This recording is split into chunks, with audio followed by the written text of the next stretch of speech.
his salary, everything that he gets out of this show. I'm trying to just, take it for myself. But Hayden, we have Hayden here actually, but he's been driving. He's had a long day. It's been a Monday for Hayden. Hayden, how you been doing? I'm not allowed to say that I've had a long day. My friend who I work with works with me. That makes obviously he works with me. I just said he works. I work What with an him. idiot. But my buddy, he basically listens to this, probably our most loyal listener.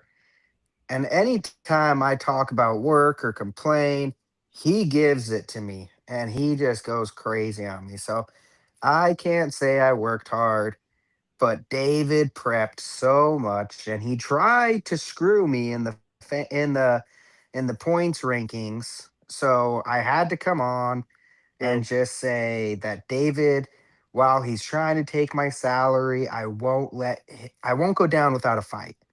That's all. Sounds good.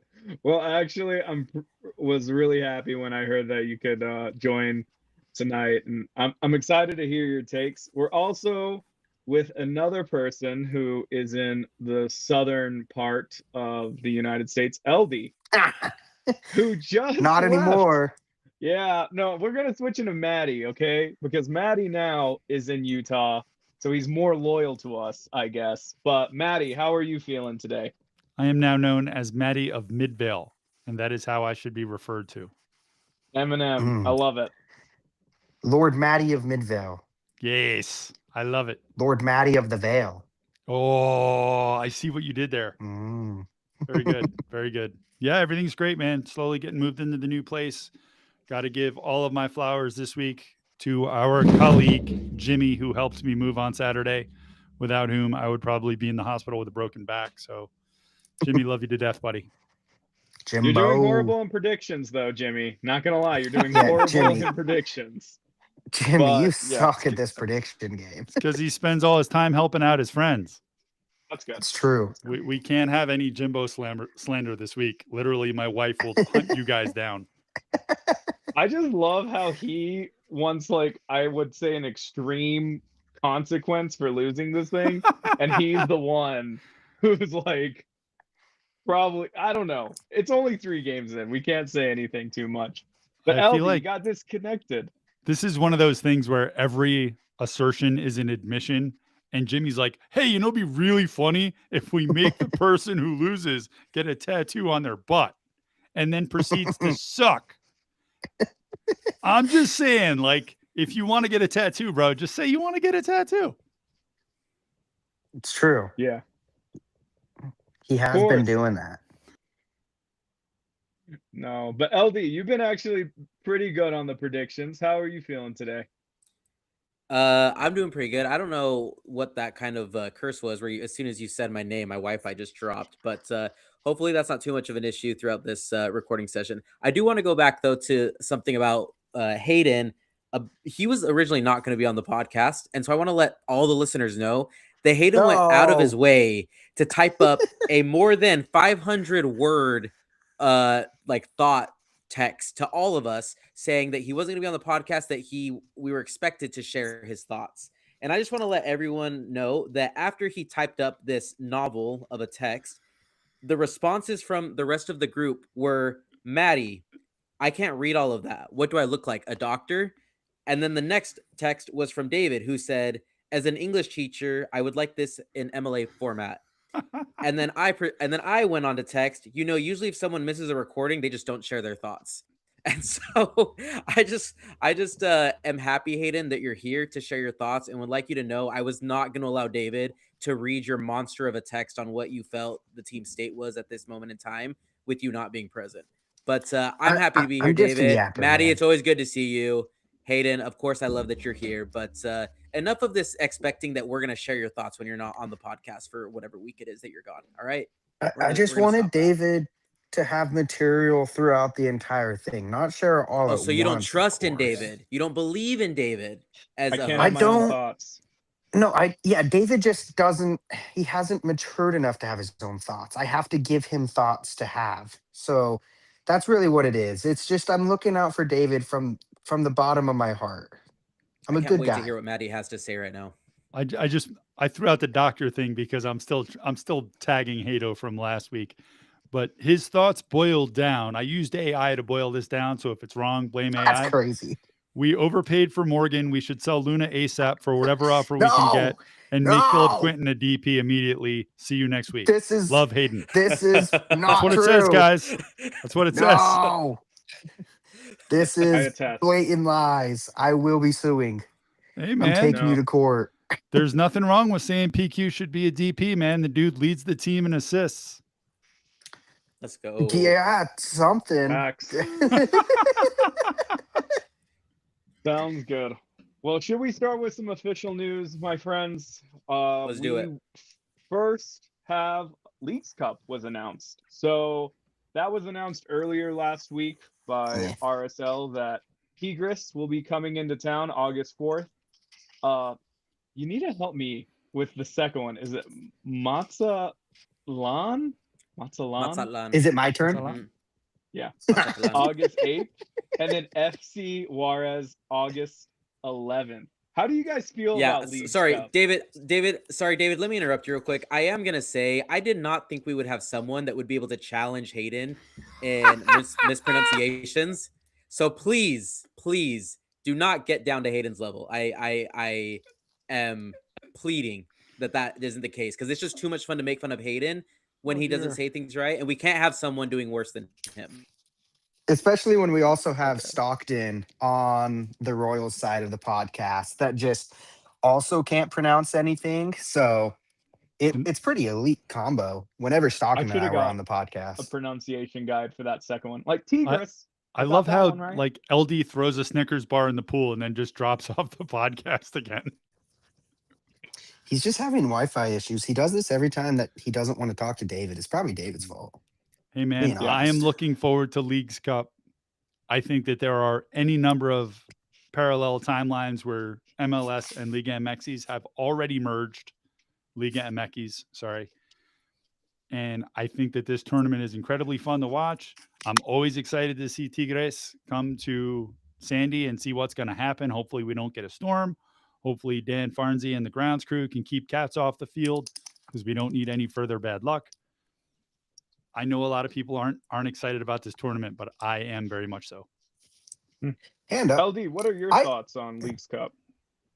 I love Leagues Cup. I've always been a big supporter of Leagues Cup. I've had to like fight my battles, even in this podcast with some of my co-host members, as well as on social media, about like why I think the Leagues Cup is a really cool opportunity. We don't have to get into the weeds of like exactly all the details of why, but I do think it's an awesome tournament. I think it's a fun tournament. As someone who's Hispanic, watching a lot of Liga MX teams growing up, it's really cool to see a lot of these teams that you don't normally get to see play MLS teams all the time. Even though we have CONCACAF Champions Cup, there's a lot of teams that don't get the matchups, right? And you have the chance to match up with other Central American teams. So it's not always sure that you're going to see an RSL team play a Liga MX team. So I love Leagues Cup. I think it's really cool. I'm happy that they're finally giving some of the Mexican teams home games. I think that's going to be a really good mix up in the tournament format. So yeah, I'm just overall excited every year for it. And I think, the more they make tweaks to it to make it as fair as a competition as possible for both sides, the better it's going to get. So. Awesome. Hayden, take it away. This might be breaking news, but I didn't read the article, so I didn't know that Liga MX teams were getting home games. That's actually pretty sick. Breaking news to Hayden. Figured that out right now. Who's getting home games? Like the top teams or? Yeah, I think it's the top 4 finishes of Liga MX or something like that. I can't remember what the exact criteria was, but they're for sure home games for them. And then who's gonna have to go? Is it just gonna be I know them Seattle playing against each other? I think Seattle doesn't Seattle have to go travel to Mexico? I thought that was one that I'd heard. I haven't honestly looked the bottom of MLS, which would have been RSL, because we were one of the last teams, if not the last team, to qualify this year for this tournament. Overall, I think it's a fun tournament just to watch. The thing is, if there's 3 CONCACAF champion spots on the line still, sign me up. I want to get into that tournament. So any way that we can get there, this is probably the easiest pathway, or I should say most straightforward pathway, not easiest, but most straightforward, because you only have to play, 6 games to get there, and they're all within a month's timeline. So overall, this is probably the most straightforward way to get into this Champions Cup. So as long as they keep on giving 3, but again, I didn't read the article, so I didn't even know. It was breaking news to me. One other thing about the Leagues Cup that really makes it magical to me is you can see the difference between a league where everybody gets into the playoffs and a league where matches have real consequence. So I don't know if you remember RSL versus Club America last year. RSL was up with like they were in injury time with minutes to go, and you could see RSL drop their guard, and you could see Club America was like, "We play to the final effing whistle," and they got the result, and RSL didn't advance because of that mentality. So I think it's an excellent yardstick to see where MLS needs to get as far as being mentality monsters, because Also, the like sure. the Liga 80 MX missed teams, man, chances. they have it. Yeah, for I, sure. I think I think the 80 missed chances in front of the goal might have had something to do with that too. Was that the one I'll where give it. Piol had the awful miss right in front? You mean Poyle? Yeah, Poyle.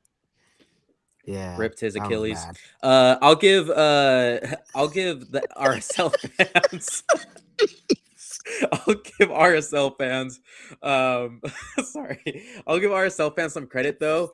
They kind of at first like dogged That's Leagues crazy. Cup a lot, but once we get into Leagues Cup games, they are very supportive. Like especially in the games. Like it's really cool to see how everybody like still like rallies behind RSL and hope and like wants them to do good. So as much as complaining that I hear about Leagues Cup and it being like, a waste of games and minutes and taxing on the players and their fitness, I do think that like whatever competitions RSL plays in, the fan base does rally behind them and wants them to compete and do well. So I think that'll be the same case this year as usual.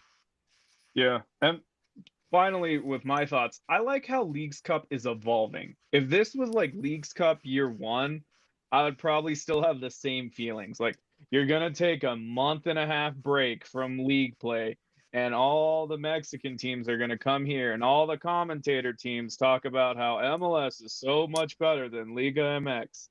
And I do like how this competition is evolving because honestly, I do think it's more fair that there's going to be some games played in Mexico. And I do think that's the measuring stick right there. Not that you have these Mexican teams that are literally away from their family, away from their training grounds for 3 weeks or more.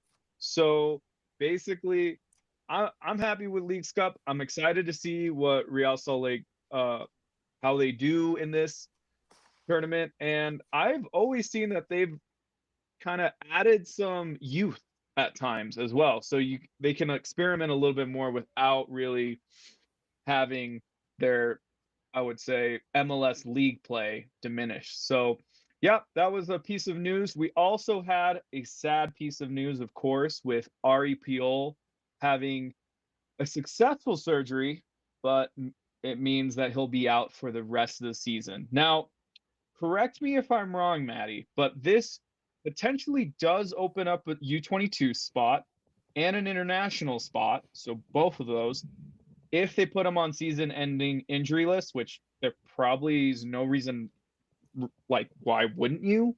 But how does this work out, Maddie?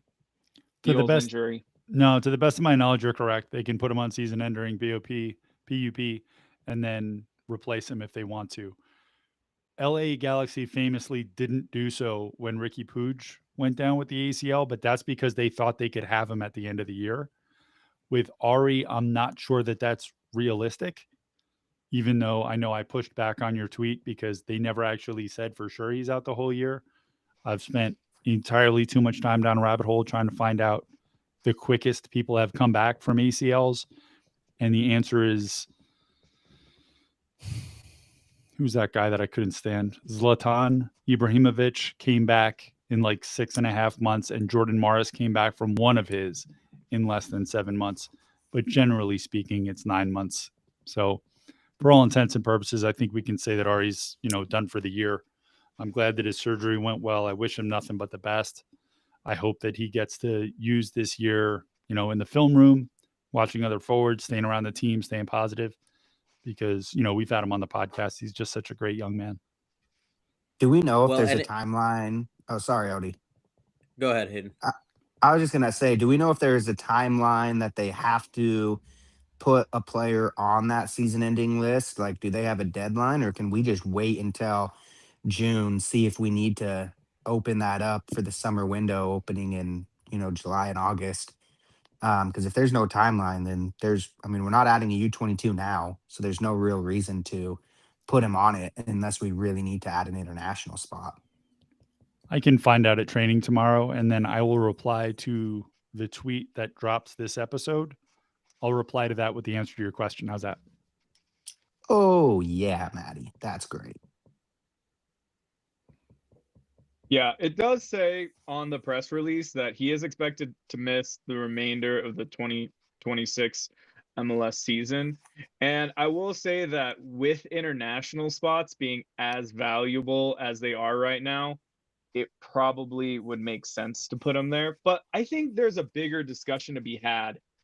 And that discussion starts with, do we need another backup striker? And we'll get into the game, of course. Our backup striker for this match did pretty well, honestly, but still, I would say relatively unproven. You're just a super draft pick, and Forster Jago was a Oh, super those are draft pick. fighting words with Maddie. I know. Just I a love super Forster draft Jago. pick. No, Oh, I'm two just saying two fighting words. Yeah.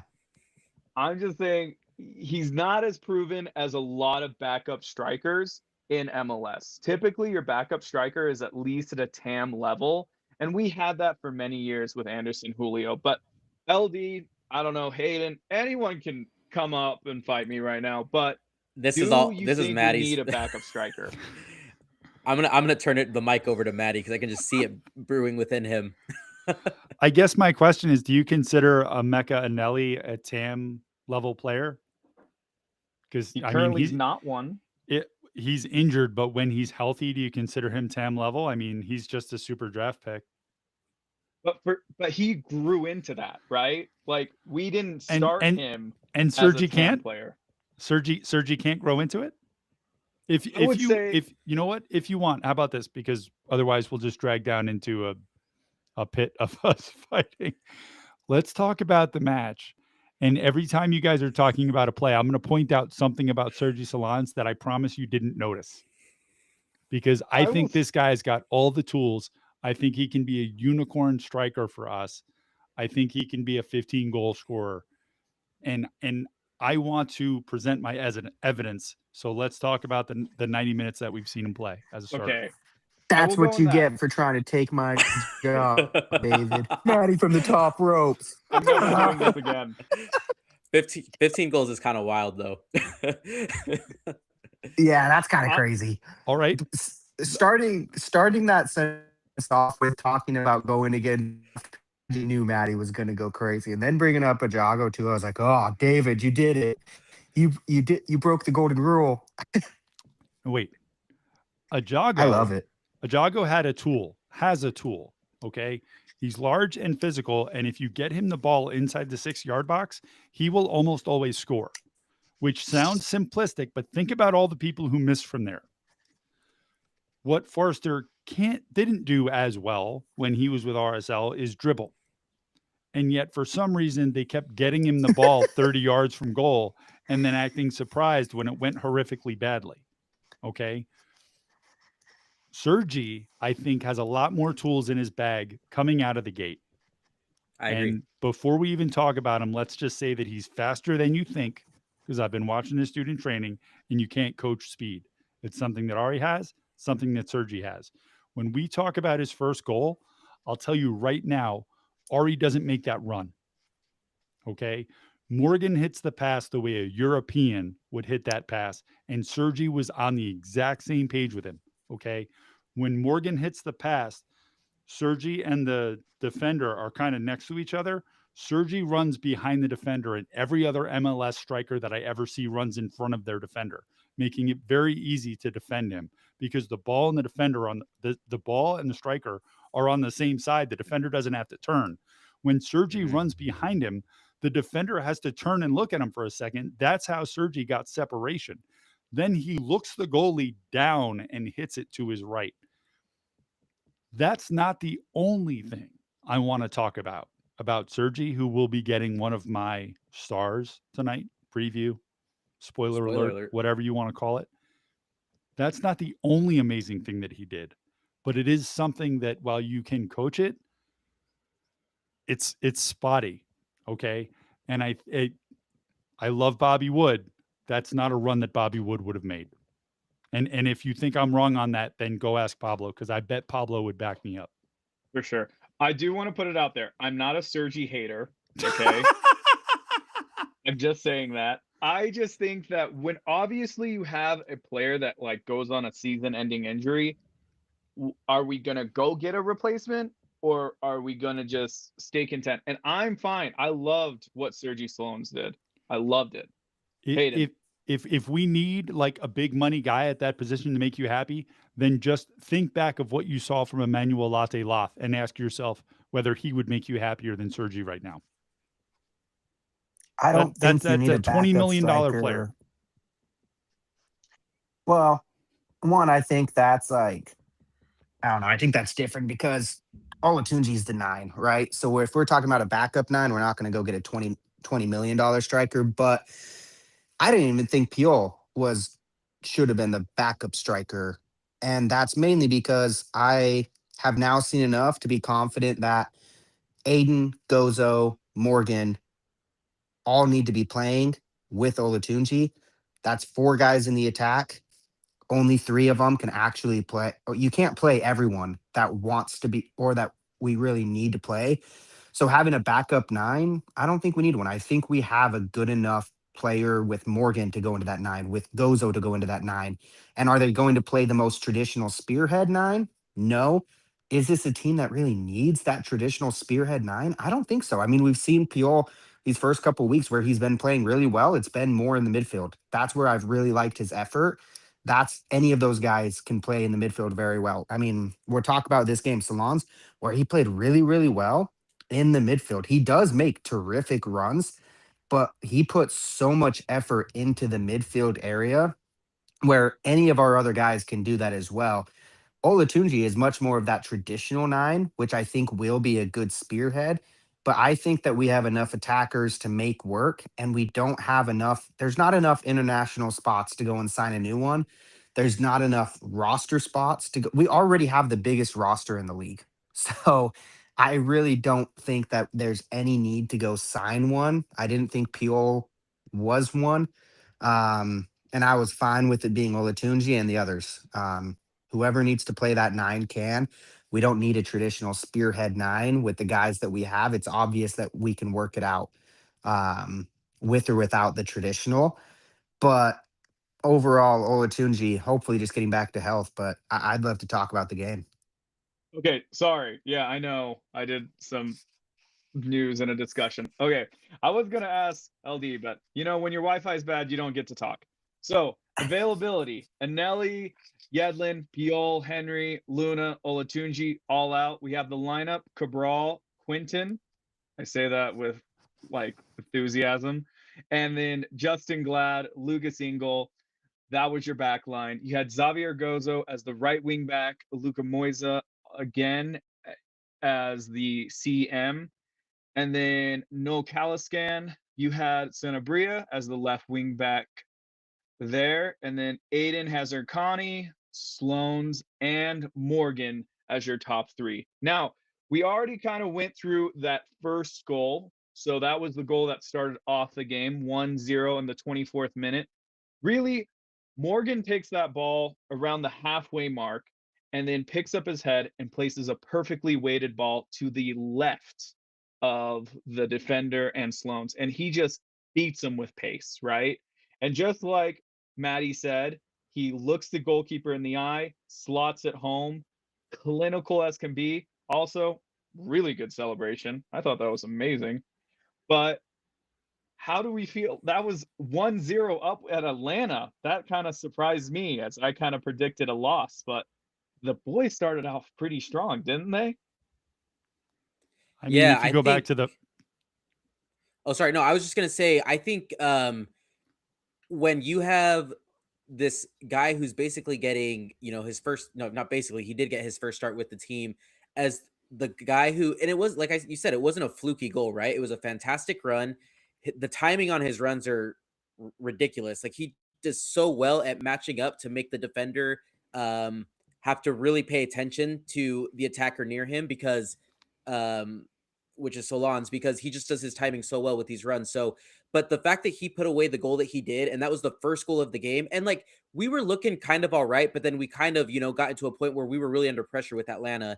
And then to kind of take all that pressure away by scoring that goal, I think it was a really cool thing for RSL fans to kind of like not only breathe a sigh of relief, but be like, holy crap, like one of our kids just did it again. Like that's the cool thing about right now that's happening, right? Is that we have kids that are stepping up to the plate. And it's one thing to have kids step up to the plate in Vancouver and help you not get demolished in Vancouver and only lose based off of, because of a, kind of a fluky goal, we'll say. And then have the kids step up again and have you win your home game, right? For your home opener, but then have the kids step up again in this game and to open up the scoring after. Like it's just cool to see that like there's a narrative of the kids are doing the thing, but it's so consistent. It's not just a one-off. It's not like the kids showed up, and everyone would be content with a one-off if the kids just showed up for one game, right? But they've shown up for all three, and I think that's what's been so cool. So to see Sergi Solans open it up again to like continue that narrative of like the kids are doing like the damn thing, like I think that's what was so exciting as an RSL fan. And you already kind of like instilled with confidence, like guys, we might be like the team this year, So I think that was kind of a cool I guess feeling or moment that I had thinking about back to Sergi's goal and kind of how I was feeling after he'd put it away in the back of the net. Yeah, and to go off on that too, this is the game that I think put RSL's homegrowns, this generation of homegrowns, on the map more just in the public media. Obviously, again, we played well in Vancouver. We played well against Seattle. We knew that. The fan base that has been watching the game knew that. This, for whatever reason, is the game that got the media talking because it got consistent. They saw Gozo, where, I mean, his goal, absolute thing of beauty. It's up for goal of the week right now. Go vote for it on MLS's website, or actually not on their website. We are against MLS's website, but go to MLS's social medias, and you can vote for it there. And then, um, sorry, Aiden's goal as well, just fantastic. And you see these goals, and the narrative is Gozo sneaky World Cup dark horse at this point. 18-year-old Gozo, is this a kid that you just take along for the ride? Because every year, a lot of teams, though not every year, but every 4 years, a lot of teams they'll do that. They'll just bring that 18-year-old. Almada, a good example from Atlanta for Argentina. He didn't play much, if at all, when he went to the World Cup, but it's kind of just there for the ride. You just have that last roster spot, and you say, let's take somebody that will be important for the next generation, the next World Cup. Um, and see what happens. So I've seen that a little bit in the media, and just the national MLS media has really started to say, hey, it's not just New York Red Bulls, because that's who was everyone hyping up pretty early on.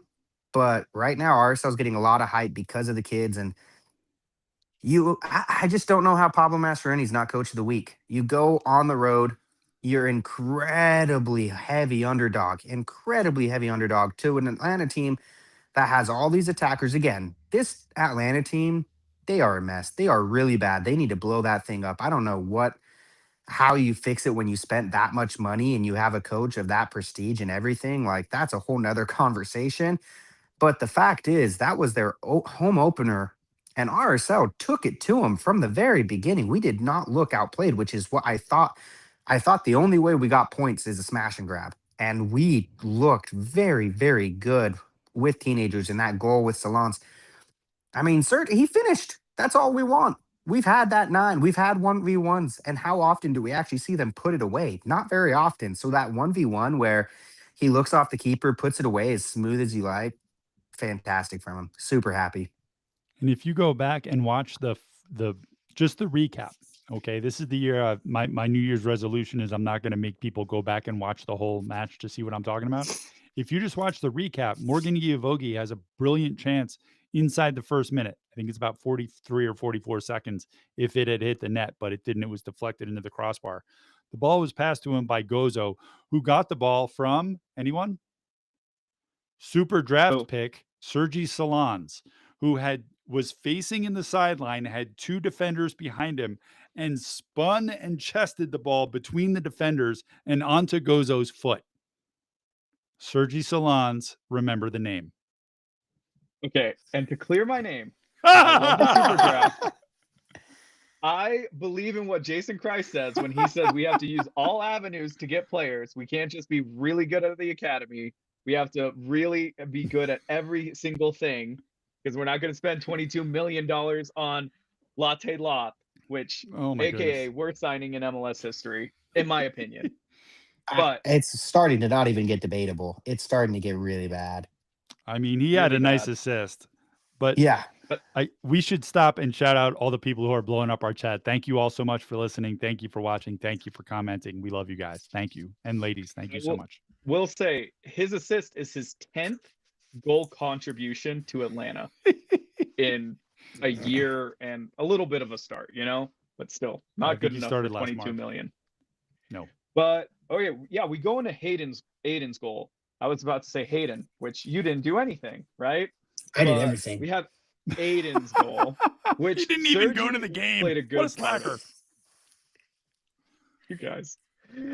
But he finds himself in the middle of the action again. Salans flicks the ball to Aiden, who I have to watch the replay like 3 times about how he controls that ball. It was an amazing like piece of, I would just say, like him just trying to get it down and getting it on like balanced, really just well balanced. And it puts them 2-0 up. And at that point, my phone's blowing up like, what is happening? You know, 2-0 away is a great scoreline to have at the 27th minute. So that was only 3 minutes after the initial goal. Sorry, Yes, David, Maddie? you buried the lead there. Who passed that ball to Aiden Hazarkani? I think a super draft pick. I don't know. I think it was super draft pick trialist number 22, Sergi Salans. It was tough to know. I don't blame you for not knowing because his jersey was falling apart and disintegrating by that time. But yes, it was Sergi Salans who passed the ball to Aiden Hazarkani, who chests the ball into his own path, into driving the play into the box, holding a player off with his left hand, like away from his body, like, dude, don't even try to come over here. And then make some space getting the ball from his left to his right and just top bin spider killer. Aiden Hazarkani, a big stud. I want to put out there though, I followed Sergi Salans' UCLA season the entire last season. I put him on my like Twitter like notifications and I saw every single goal. And now I'm getting this. David, this is all self-inflicted, buddy. You buried a grenade in your front yard and then you danced on it. David, famous college draft pick hater. Yep. David, famous development hater. Should we start saying that? Wow. Yeah, David probably doesn't even watch the Monarchs. Fake fan. Whoa. I won't take that. David definitely watches. LD and I are over here learning who Sergi Salans and Aiden Hazarkani are for the first time this season, making fun of David over here. Like, we're seeing these guys David will literally chat to me and he's like, these guys, have you heard anything about this player? I'm like, David, I've never heard of that player in my life. Like, and he's like, I saw a picture of him in spring training. And I'm like, David, that's just a random bloke to me. Like, that dude probably won't make the roster. And then they do make the roster. And then they ended up being pretty damn good. Like, Salans is just awesome. His movement this isn't the first game too. His sub minutes have looked fantastic. So that's why I'm like, we don't need a backup 9. He is. If we need a backup, put him in. There was a huge drop off and it's another college guy, but it's not against him because he is just king of MLS Next Pro, apparently. Jesus Barrera, there was a decent sized drop off when he came on. And maybe it's not just due to him. Maybe it's how RSL was trying to manage the game versus Salans. But man, that's our backup 9 right there. Keep him going. He's not incredibly young because he did go the college route to where he's 22, 23. So it's not that he's incredibly young like these other guys. It's just time to slot him in and let him play. If Olatunji is healthy, Olatunji's the guy I would still expect. But if you can get some goals from Salons and just let him be productive, because even as a sub against Vancouver and Seattle, he was really good. So going back to our conversation, I really don't think you need a backup. I think he can be that backup nine. One more thing I want to add with Sergi is like if he would have just scored that goal, we would have all been content, right? The stuff that he did the rest of the game to still make it miserable on the defenders is like another thing that you have to take into consideration. So he's obviously got some pressure on him right now because he's gonna have to fight for minutes, obviously, throughout this season, right? He's gonna have to show time and time again that what he did in Atlanta isn't just a one-time coincidence that was an awesome moment for a super draft rookie, right? He's going to have to show that this is something that he can consistently do. But what I saw after the goal, with it being so early in the game, and what he went on to do the rest of that match, as well as the examples that you guys brought up and what the other opportunities that he had in those other matches this season, I think that shows good promise that he can actually be a very important piece for us when it comes to playing that 9 position. But obviously, we got to keep seeing it. We got to keep seeing it. But from what I saw in that match, I'm very excited, and I want him to get those minutes, to get those chances, to be able to continue to show that he's capable of, being that, whether it's that guy when he starts every now and then with spot starts throughout the season, can still put the ball in the back of the net, or whether he's coming off the bench, that he's going to torment back lines and be someone that we could use. I'm kind of feeling bad because, before this season started, I had said Tyler Wolf was going to be like my breakout player of the year.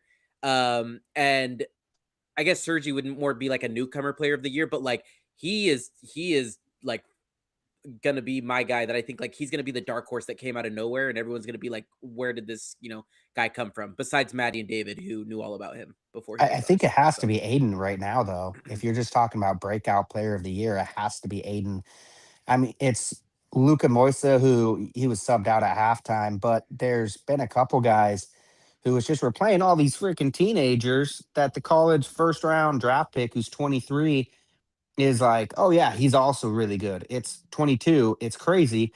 But David, do you hate DPs as well? Because Morgan, it's 37 minutes in, and we haven't talked about our designated player at wild, all, who's had absolutely a wild. David, do you just hate RSL? The people are starting to wonder. You're not talking Yes. about our players that we all No, He love. I'm also sorry. he also predicted us to lose in Atlanta. So Ah, David, how Did. could you do that? Okay, I will Oh say I man. just thought Atlanta had a bad, well, they started the first 2 games away. That's like and they really needed to show up. And all the commentators are saying this now, and I'm listening Yeah. to podcasts like Atlanta didn't show up, and now like the alarm bells are going off, and this was the game that they needed to, because when you're on the road for the first 2 or 3 games of the season and you get a couple losses, that that makes sense. But yeah, now we got to talk about Morgan. I'll concede on that. Morgan played so hold on. well. Sorry, Not one more thought. One even more thought, David. David, one more thought. Sorry, I promise. Pause right there. I will just say, it would have been so RSL for us to win in Seattle and then go to Atlanta, play a bunch of kids, and just get absolutely dog smacked in Atlanta, right? Especially because Atlanta needed that win at home, right? It would have been so RSL, and we all would have been like, yeah, okay, like it was fun winning in Seattle, but whatever. Like, I think that's what's so cool and different about this team this year, and why it has the fans so excited, because it was the unexpected result. Like, I know we all predicted, like, yeah, there could be a win, but like the belief that we had in that, I don't think we really actually knew until we saw Sergi put that goal in the back of the net, and we're like, oh, we might actually pull this off. So, I think that's what's so exciting is that, and I get why you predicted a loss, because it would have been so RSL to go to Atlanta and get smacked in Atlanta, but it didn't happen, and I think that's why this team is different this year. So, I'm just super excited that that was the outcome of what ended up happening. But anyway, okay, done with that. Go ahead, David. Go start for talking sure. about how Morgan's a god. Morgan is a god. Yeah, right. First off, I will say that he was dangerous pretty much the entire time he was on the field. And I know that his name is only on the score sheet one time with the first assist, but it just felt like he was always doing something. And that is something that we miss from a DP. His name was constantly on the broadcast, and there was so many times last year that Diogo was just a ghost. So I'm super excited and also, I will say that I love Morgan's attitude. It just seems like he's there wanting to help the team. He's smiling all the time.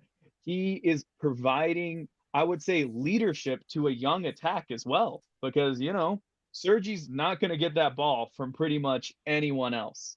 So I will say Morgan had a great game overall. It's super exciting.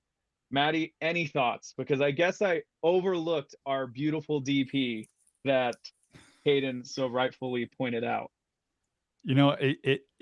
I love abusing people who short shrift the draft, which I've been doing the Hato for years. But it bothers me when like other people join in and then it becomes like a bullying thing.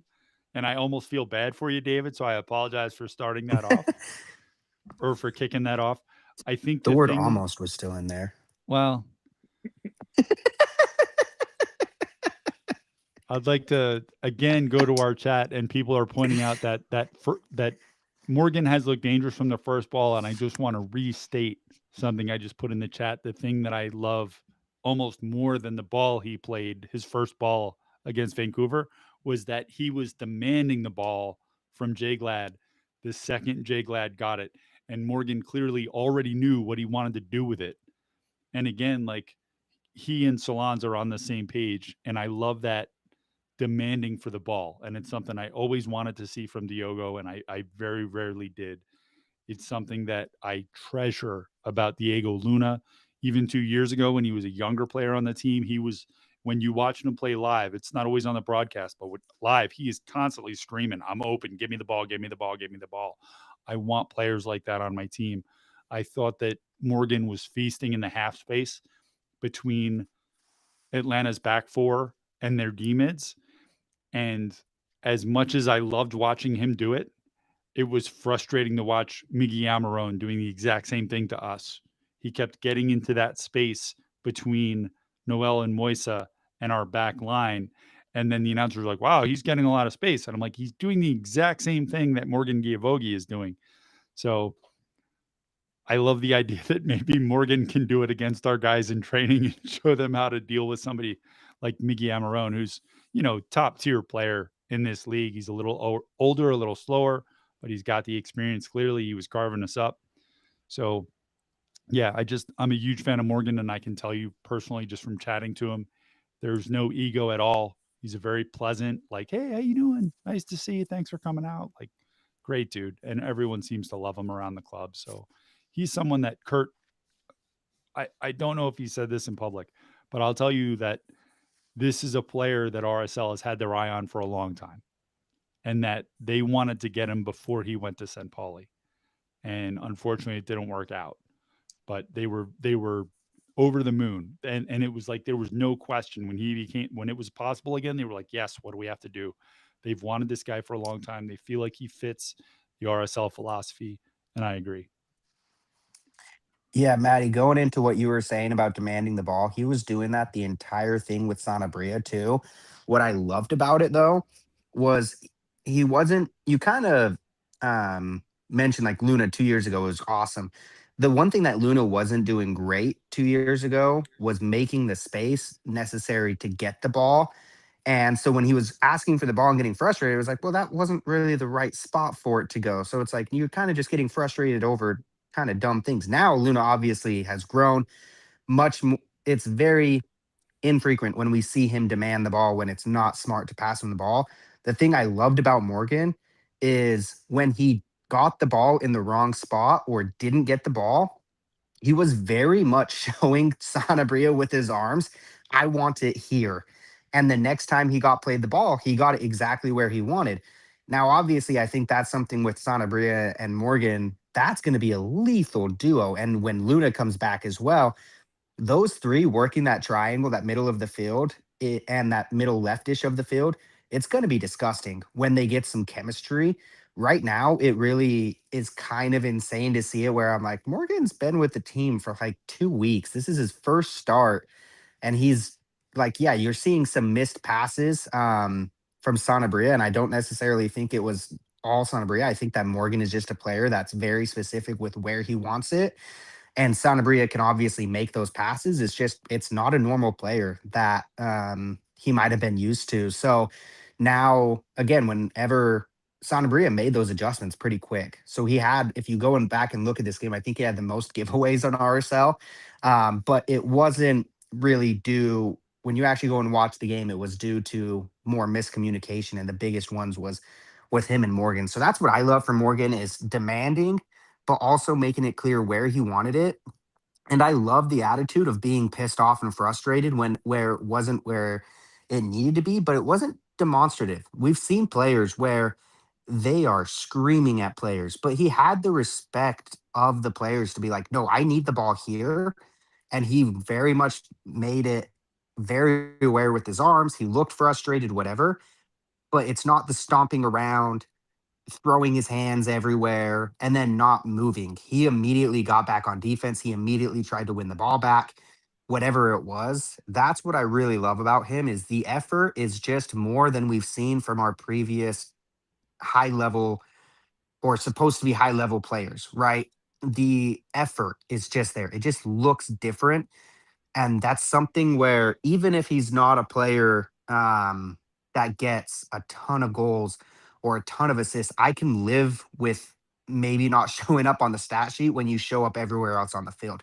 I can live with that being my designated player. I do want my designated player to be on the stat sheet, but if you're the reason other players are still getting those goals and we can be team as the star, I'm completely fine with that as long as you're everywhere. And that's something that he really was. I thought I mean, jumping ahead just a little bit, he's my player of the game. I know Gozo is the one who gets player of the match day, but Morgan was my player of the game, and it really wasn't close. That first half destroyed that entire Atlanta back line, causing havoc. I thought it was fantastic.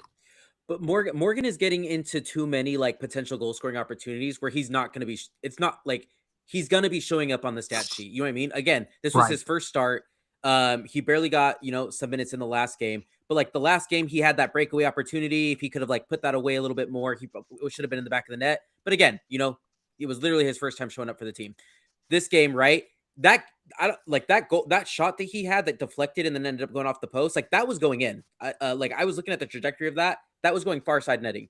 And so I think that he's getting into these opportunities where the goals, I mean, assists are already popping up already on his end, but the goals are going to come. Like you said, Hayden, I would be fine too if he's getting everybody else on the stat sheet. But like I said, he's just getting into way too many opportunities to where um, I think he's going to have a good amount of goals and assists, even if he's distributing as much as he is or being involved in the attack as much as he is to not be the one eventually scoring the goal. I just see him in too many goal threatening positions that I think he's still going to have a good amount of substance under his belt, even if he's hooking up Diego, Gozo, Solans, whoever it is on the other end, Olatunji. So I think that's an exciting thing that we have to await as he continues to get minutes and his feet under him with his team. Yeah, no, and I agree. And shout out to like MLS writing legend Matt Doyle. He was asked today on the podcast Soccer Wise over or under if Morgan gets more than 10 assists, and he went over. So that's just showing how even some analysts around the league are looking at that performance, and it was very dominated performance. Now, I do want to get to a little bit further in the match. We're only at the 27th minute, guys. We gotta move this along. We're going as slow as the match did, but I would say Lana come back at the 38th minute with a cross in the left side to okay. Help me out, Maddie. Pronounce this name, Moranchuk, the goal scorer, Alexi, and slots it with his left foot into the back of the net. Now, I saw this goal only once live. Is there anything you noticed, Maddie, while watching the replay? Just that as much as there is a Xavier Gozo love fest going on league wide, and if anyone wants to listen to Soccer Wise, their episode today start at 13:35. If you just want to hear 10 minutes of how awesome the young players are for Real Salt Lake, but he was way off of his player, the guy who crossed that ball in. But Xavier's learning how to play wingback on the fly. And this is the half where he's on the far side of the field where Pablo and the staff can't kind of help him with his positioning. So as disappointing as his positioning was on that particular instance in the moment, in a second, we're going to talk about why I just love Gozo. Of course. And that Because brings us to the 40th minute, 2 minutes afterwards. yeah, that could have been something that made a young player put their head down. And instead Gozo. Now, let's just talk about, I would say, one of the players that is having a comeback year, Philip Quinton, obviously. Pinging a ball to Gozo on that right side. And Gozo, he works his way in the box really well, and just slots it home. And that's when I was like, what is this game? This game is crazy. 3-1. Great response, going into half. But I will have to say, as a, super draft hater, I don't like Philip Quinton. I'm kidding. I like Philip Quinton, and I'm really happy that he is showing that he can be a reliable backup. And I do think that we need to keep playing him, even though I heard Kobe Henry is working himself back from injury. But we need to reward what he's doing. He's doing great at that right center back. But going into Gozo, whenever he scores nowadays, all I see is like money signs as well. Like I am like, what is it, Duck McScrooge or whatever, Scrooge looking Scrooge McDuck, right? It's like diving And into coins. You see that these highlights are going straight into the inboxes of scouts and people in Europe, just taking note of what this 18-year-old is doing. It was an amazing goal. What do you have, Maddie? Just real quick, the guy that he backed off was playing in La Liga last year. Okay, I forgot his name, but he was playing for Getafe. And also, when you watch this goal on the recap, please take a look at my man, Aiden Hazarkani, who's making a run we haven't seen since we lost Matt Tree Crooks. Aiden Hazarkani goes blasting across the face of goal to the far post, and that opens up space for Gozo so that he remains one-on-one and he can cut the ball to his weaker left foot. I say weaker in quotes, and bang in a goal that should be goal of the week. Or as I say on Twitter, a gozolazzo. Eh? Trademarked? Gozolazzo. Boo. Maddie, I always have to hate on your puns. I can't stand them. Who No, asked you? nobody. It's okay. I just made a Gozo, hilarious one in the group chat where, let's see, I think I shouted out Bryce Richards earlier, but someone named, I'll find it. Someone named Ghost MM8HN said, I always try to watch live. And I said, who said that? I don't see anyone. Because it was a ghost. Horrible. Maddie, I think you're commenting in the wrong chat. That's what's kind of hilarious to me. I'm looking at it. It's not showing up on the actual chat. So I think, Maddie, I think you're just commenting in the pod Studio. chat, which I love, the studio chat. But I'm glad in the you had public fun chat, with mate. it. I'm in No, the I'm public glad you chat had just fun. having my own show over here. I'm glad you're having fun with that. But I think that Gozo, when David, you talk about the money signs, it's not that hot of a take to say he's probably going to be sold before Luna at this point. And I think that it's just, this is the guy we're not going to be able to hang on to.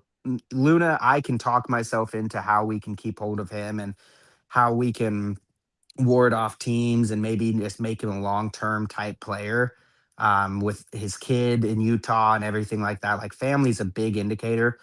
Gozo, that man, he's got nothing that would keep him locked in Utah on a personal level. So when it comes to just moving him in the summer, and it's also different where Luna, I don't feel like we have this internal need because of the homegrown part. With Gozo, it's almost like, hey, proof of concept. We have to move someone for big major money that we developed in Utah. Eagle Mountain native, um, Utah guy. Gavin Beavers, of course, we moved, but that was kind of like, oh, okay, sister club with ownership, kind of different. Where Gozo would really be that first guy that's going to make a big move to hopefully a top 5 European club that we developed ourselves. Obviously, Andres Gomez made that top 5 move. However, we made that player purchase. So that's kind of something that I'm excited to see. But that's why I think he's going to go over Luna. I think with Luna, we have a couple of reasons that we can get him to stay in Salt Lake for quite a bit longer. But when it comes to Gozo, man, they gotta the front office has to have a magic number in their head, and they're just waiting for that magic number that I would have to imagine is a pretty high number, and with a nice little sell on fee. And as soon as that number's hit, he's gone. Yeah, no, completely agree. And that goal, man, that was such a nice goal. I will go ahead to the 74th minute. I know we're keeping it going, but Atlanta come close again to tying the game, and now it's 3-2 in the 74th minute with Latte Law.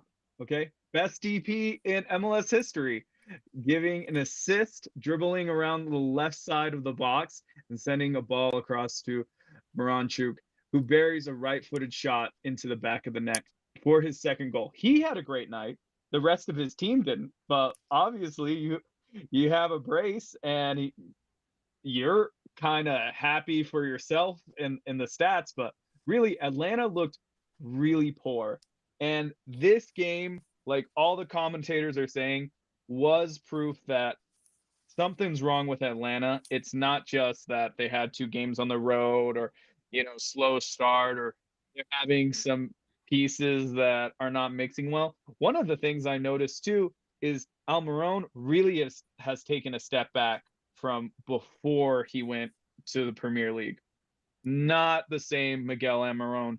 And these guys played pretty much majority of last season together as well. So that's where Hayden says, you got to break it down. You got to, sell everyone, buy, everything. And they do have money. Atlanta is one of the biggest spenders in the league. But a 3-2 result, no one predicted that correctly. Some people did give wins. Only one person was Mr. Negative and gave a loss. But 3-2 win. How do you guys feel overall? I'm going to go with LD because we don't get his thoughts because his Wi-Fi hates him. LD, how do you feel overall? Yeah, like I said, I think it just shows that Pablo has really worked hard over this offseason. Him and Kurt Schmidt, obviously, and then the rest of the front office have worked hard to, I think, mesh their ideas together of what Pablo sees on the field and what Kurt can do to fulfill that personnel to, supply the vision that Pablo has. And it's all coming to fruition now in these first few games. And we're doing it without our best 11. That's the craziest part, is that it's kids that are showing up, but still, understanding the concepts that Pablo expects from his players and from the team overall, from their philosophy, and it's showing up on the field. And so I think after this game, it just makes me feel really excited what it's going to look like when our best 11 are out on the field. I can't wait to see what Pablo Mastroeni decides to do when he finally has the picking of his best 11 and decides, do I keep going with these kids who are, on fire right now? Do I throw in the guys that are expected to start because they're making the most money, but also have, the best potential to take our team to its furthest point this season? It's going to be a really fun conversation that we see coming up here pretty soon. But as an RSL fan right now, I just think you can't be, again, it's 3 games in, like, we don't have to be thinking like, oh, like we're on the way to winning MLS Cup, right? There's still a lot. It's a long season. A lot can happen, right? But I think it's something to say that if you can see your young guys doing it, your backups doing it and pulling it off, I think it shows that there's an understanding of what's expected of this team this year. And when the best 11 is available, that should only continue to heighten expectations. And so I'm just excited to see what the future holds in these next upcoming matches. And once we get Diego Luna back, Victor Latunji back, once we get a lot of the Visa guys that we're still waiting on. I know Stein Spearings was there. He was available, I think, off the bench, right? Yeah, we so played it'll Griffin be Dillon. Shout out Griffin. It'll be cool to see him get integrated into the squad. So there's just a lot of, that's the cool thing, is we're doing so well, and there's a lot of stuff that we still haven't seen. You know what I mean? There's still a lot that we have to experience on players being into the lineups and things like that. So it's just an exciting time as an RSL fan, and we're winning games entertainingly. Like, it's not like these like gross, disgusting games that we're somehow pulling out the win. Okay. He's Have gone. fun. His Wi-Fi said final you're cut thoughts. off, dude. I know. disagreed with him. But Hayden, I final guess. thoughts on the game. No, I echo what Odie said. You can't have anything else but just high hopes right now for this club. It doesn't change expectations of necessarily like, oh, are we MLS Cup contenders? Maybe not. We have to see what that first 11 looks like to really know what we are. However, anything less than getting past that first round of the playoffs, I mean, that has to be the expectation, and it's solidified right now where I think it was the hope for me going into this season, and now it is the full expectation. Again, trying not to put too much on the first 3 games, just like I was trying to prep myself before the season started to give this season a chance and to give it 10 games. I was really trying to be like, you know what, it might be rough. We talked about it before the season started. Like, hey, these first 10 games, it's tough. Nope, none of us projected 2 wins out of the first three. We did. Most of us thought that we might be able to get a draw in Atlanta, but we thought that was going to be a chalked up, like, that's just going to be a tough game. It's their home opener. It's a team that, again, they needed that win. We've talked about it. Atlanta, they have issues, but that shouldn't take away from the fact that RSL is the reason everyone's panicking right now about Atlanta. We made them look that poor, and yes, do they need to blow it up? Probably. They're in deep trouble. They've looked really bad. They got shut out against San Jose, shut out against Cincinnati, who, I mean, there's just some teams in MLS right now that are looking kind of weak that shouldn't be. Columbus, shout out to them. But just going back to everything, we're going to have some guys back. The only if I have to play devil's advocate and say like, hey, this is what's concerning me, it's the midfield. That it's something where we have looked a little bit weaker and we're letting those opportunities get to the center backs. Justin Glad is someone who's looked really good, and he's solidified that, but he does need some help. PQ's looked sketchy defensively for all of his offensive work that he's providing. It has been sketchy. I've really liked what we've seen from Engels still. I don't think the problems have come from necessarily that side. I do think it's more I think teams are really targeting PQ and Goza right now. It's an easy attack. And then when you only have Kaliskin's not really been an issue for me. I've liked what I've seen from him. But Moisa got subbed out early, and then it was Dylan, and I wasn't crazy impressed with what I saw from Dylan. I am really looking forward to Emeka and Spearings and getting those two healthy, and getting those two as the first two options. That's what I'm really hoping that we can get from anyone else. Is I need the solid first two to be Spearings, Emeka, and you have to ask the question, what the hell is going on with Pablo Ruiz? Because we just named off 5 or 6 midfielders, and none of them were Pablo Ruiz, which kind of wild that we have that many different options. Where yes, you have depth, but you have to have the first two guys, and he's not even being included in that depth anymore. And he's the highest paid midfielder, so that Yeah, is also concerning. But I agree with you. CMs don't look great, but we haven't seen the starting CMs really together so far this season. I do Maddie think and Caliscans looked really good. Just to yeah, put that off, I do think, and I think Luca has looked really good as well. It's just I've also seen his youth quite a bit, and he's been targeted a bit. So it's not that we haven't looked good in the midfield. It's if I have to pick out and say, okay, here's a concern. Cabral's covering up way more. Again, he's doing a lot and making us look not as poor defensively. He's covering just a ton, and that's why we need our starters back. We need a right center back. Um, Again, PQ great offensively. We need the defender there, and then we need the midfielders. But other than that, super pleased. sounds good. Maddie, final takes.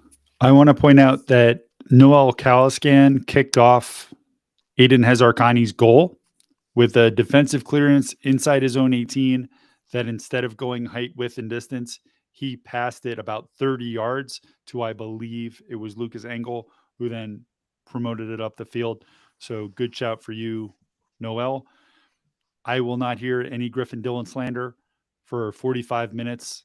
First time with RSL in front of 47,000 fans in an NFL stadium on newly laid grass, which I want to say that I was nervous about, but big flowers to the grounds crew in Atlanta because that surface looked spectacular.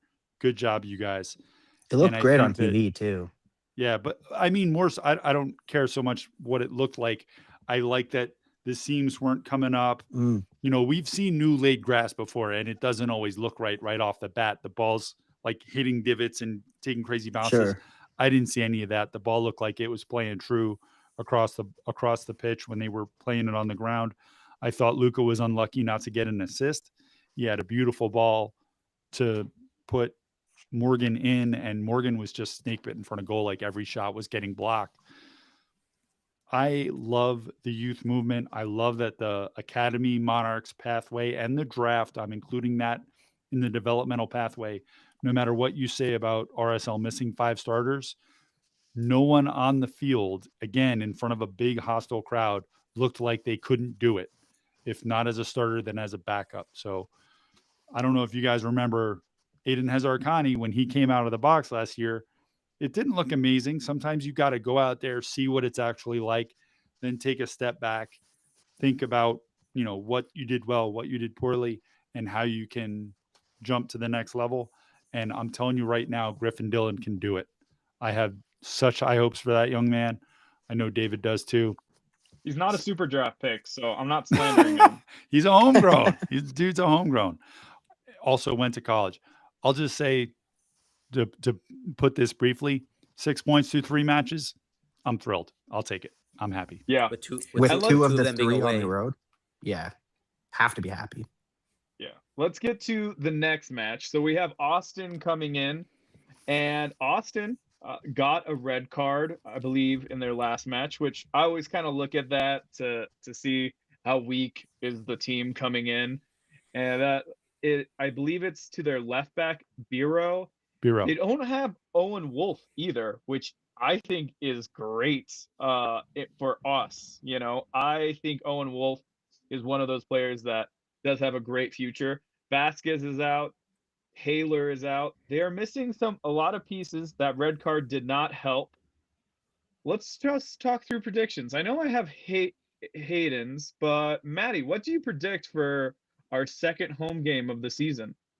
3-1 RSL victory. Okay.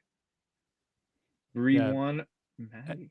And I'll just say that until Disco confirms that, I'm not saying there's no way that Bureau comes back or that they're without Bureau. I sent that the VAR review so that everyone could look at the red card challenge, because I looked at the scoreline and said, man, what's going on with Austin? And then I watched the match and I was like, oh, well, Charlotte seems to get some home cooking from the refs. I'll just say that. I believe it was Toklamati. Bureau and Toklamati were dueling for a ball up against the sideline, and Bureau was behind him and bumped him, fair, pulled his arm, fair. When Toklamati kind of threw his right leg out in like a slant cockeyed motion as Bureau's foot was coming down, and Bureau absolutely stood on his Achilles. And if you freeze frame it, that looks awful. But when you watch the whole play, I really thought yellow was fair. I understand why they went to red looking at that visual. But man, if Disco overturns this, I wouldn't be surprised. I don't think they're going to, but if they did, I wouldn't be shocked. We'll see, yeah. But as of right now, they're not going to have Bureau. LD, what do you have for your prediction? I think this is going to be the first game where we post a clean sheet. I don't think we're going to get scored on this game. I think we're going to go off. I'm actually predicting a 3-0 win against Austin at home at AFF, also known as the Riot. So I'm really excited to watch this game. I think this is where we claim our stake in the league right now, where we're legit. We're here, not that Austin's that great right now, but still, I think it'll be a pretty dominant game. I'm predicting. So 3-0 RSL, first clean sheet of the year. Hayden, go ahead. I initially put 1-0 as my prediction. And I think Austin's a really boring team. I don't like how they play. I really hate watching them.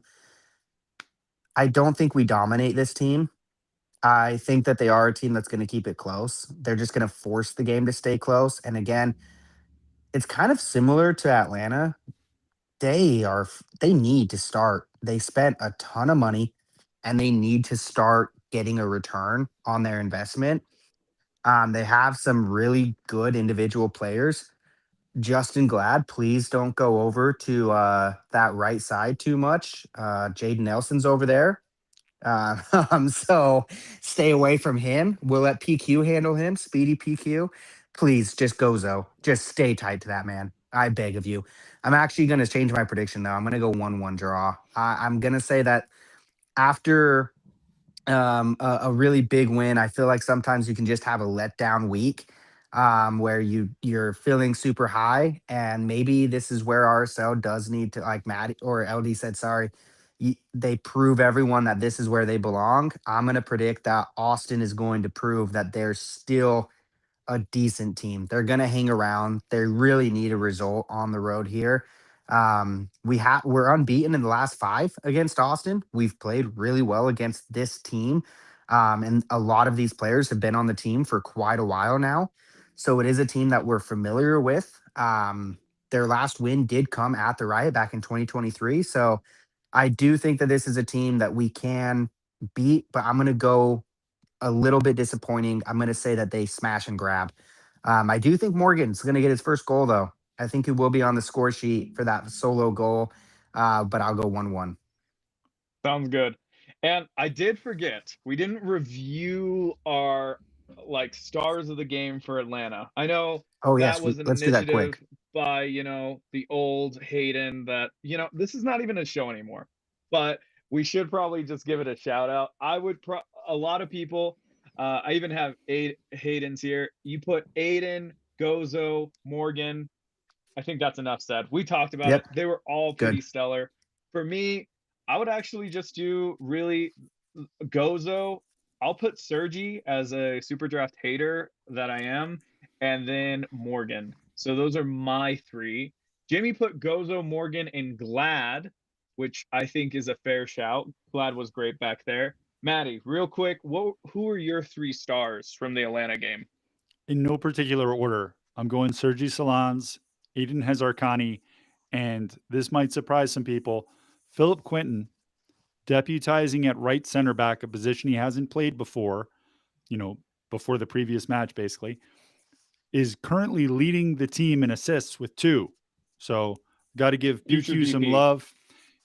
While he was a super draft pick originally, RSL got him for the unconscionably low number of up to 200,000 in GAM back in 2024. So, bargain basement player, cast off by his previous team, someone that we tried to draft actually in the super draft, but darn it, Columbus got him. I'm real happy to see him doing well and leading the team in assists. LD, before your Wi-Fi cuts out, your 3 stars of the game. My boy Hezi, Sergi, and Morgan. Plain and simple. Nice. Very good. And they all got on the score sheet, so very nice. I do like Matty Shout with Quentin. I like how he's becoming more prominent. So all of us, Jimmy did not give us his prediction. I asked 3 times in the chat, and really he refused to tell He's me what he scared. thinks in this next match. So he's gonna get a 0, just like there. Or should I just make up a crazy score line, like If he 7 Just gets give it him to just 0 you, Austin? no, that's Tyler Gibbons. 7-0 is actually all-time RSL, his score prediction. I say we let him have until the game starts, because it's not like he was going to say it here anyways. As long as it's on the spreadsheet before the game starts. Sounds good. Well, unless you count Hayden's new adjustment, we're all going with wins, just different scoreline. I'm going 2-0. I'm with LD. We're gonna have our first shutout. I don't think Austin's attack is where it should be, and I don't really feel threatened by it right now, especially with their players out. To go into another game that was played this last weekend, and we're just gonna give it a Monarch moment, okay? Because these guys did ball out. We have to give them the respect. 5-0, the Real Monarchs won, and all goals from players that needed goals. Honestly, these are great players that hopefully I see more of. I want to see more of Marcus Zambrano on the first team, but he scores in a great, clean touch to start it off. It was just like kind of like a chip, you could say, a Yeah. lob at the 18th minute. Ruben Masalis, who is really hot this season already, 26th minute. Marcus Zambrano again with a penalty, and this is where it gets exciting. Antonio Riquelme, who is the young, up and coming, right after Gozo, we're gonna get him, and he's gonna play amazing. 71 minute, and that goal is a stunner. Honestly, like hits the roof of the net and was amazing. He's only 16, Another, right? I think 17 now. He might be 17, but he's young. Yeah, He's super young. young. Okay. That's And exciting. I would say that he not only can he play for the United States team, the Chilean national team, and that he's getting looks from both. You know, he's getting reps, and people are loving how he's doing, and he got a lot of shout outs too in preseason from Pablo. The last player is the player that I thought needed the goal the most, and I'm excited for this player. I know that he might be a year out, but Owen Anderson gets the final goal, so 5-0 for the Monarchs from a player that, as LD pointed out, it's going to be complicated to see how the bench is going to look. This player is not even on Real Salt Lake's bench, and he was my breakout player as well with LD, Tyler Wolf. So Tyler Wolf got that assist to Owen Anderson. However, the Tyler Wolf stock is not looking good for us right now, as if you're playing on the Monarchs and he's even on the bench for the Monarchs, that's not where you want to be, especially when we have a lot of injuries on the first team level. But overall, the Monarchs did great. Maddie, you can say something so I don't just sound like the only Monarch lunatic here, but it was a great game overall. Incredibly fun match to watch. Let's not overlook Max Kirkfleet in goal, got a clean sheet and made some saves early of the highlight reel variety. He did his best Peter Schmeichel impression early in a one-on-one where he did that starfish, which I used to love from watching Man U way back in the day. Also, they are going to be back in town. If you want to see the young players in RSL's pipeline before they make the first team so that you can say, I used to watch that guy when, come on out to Harriman this Sunday. They're going to play LAFC 2. I believe it's at 3 or 3:30. And stay tuned to my Twitter account because I'm trying to lock the team down on this. The last match, they did not charge admission. And there are discussions that they're not going to charge admission all year because they want fans to be there. They want fans to see these guys play. If you come out to that game, please come up and say hi to me. I'll be in the press box, but I get there early. I'll be walking around at halftime. Come talk to me. And Maddie, you were talking to me before the pod. You have like a special message to an RSL supporter right now, correct? Yes. So those who have been paying attention to the news may know there is a longtime RSL supporter who is going through an incredibly difficult time right now. I don't want to get too specific and invade this person's privacy. If you know what I'm talking about, then you know who I'm talking about. But I just want to say that you are very much in our thoughts. We very much believe here at this podcast that while football can bring people together, and it does, and it's beautiful when it does so, when things are good, it also has to bring us together when things are bad. There is a GoFundMe out there. So if you know what I'm talking about, you know who to look for. But regardless, just an unbelievable tragedy that I can't comprehend what that would be like. And I just want to say you're in our thoughts. And if there's ever anything that we can do, please reach out. Of course. Yeah. Just going on that as well. Not going too deep into obviously what happened, but I do think that it's appropriate to at least say where you can find the GoFundMe. Wasatch Centennial, they've been very proactive on posting this, making sure it's out there. You can probably find it on most RSL like channels right now. Again, not wanting to go into too much specifics, mainly just because it's not our news to share. Not because it's, gossip or anything like that. It's really devastating. And it's really just, it's not our place. However, our thoughts always go out to RSL family that's struggling. And one of the coolest things about this community is the amount of times that we see this community come together is crazy. It's really heartwarming. I mean, we've seen it firsthand, obviously, on this podcast, and I think that we live in an amazing place where we have an amazing fan base that truly loves this team, and I just want to put my hearts out to obviously family that affected, but hearts out to all the supporters that always show up, and just know if anyone's having a hard time, this fan base, it can be counted on to help out. So go on to RSL Till I Die Facebook page. The GoFundMe's there. It's on again. I'm sort of shouting out Wasatch Centennial because I know for a fact it's there. I would guess that it's quite. If you go to most channels, it'll be somewhere to be found. But Wasatch Centennial, I know for a fact has it there. Um, so make sure to go out there. Of course. Yeah. I'll just say this. I love you guys. I love the supporters as well. I've never really met anyone that I've really disliked in this community, other than Maddie. But I will say I'm that just a big bully. yeah, we're always there for each other. And if you ever need a move, there's Jimmy, our producer, that might even start a company just because he's such a nice guy. But overall, we love this community. LD. Hayden left off the example of the GoFundMe that all the RSL supporters raised for his Hooked on Phonics. And so I just wanted to throw that out there as well. I Unbelievable. love it.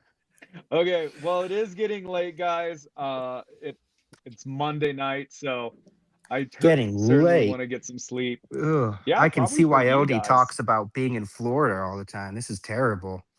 If I was over for here, I'd sure. yap about it too. Yeah, well, I think we covered pretty much everything. Like, subscribe, follow. Just, we'll support you guys as much as you guys support us. Not anymore, though. Not anymore. But overall, thank you guys for listening to the pod, and catch you next week. See you Great guys. Bye. job, David.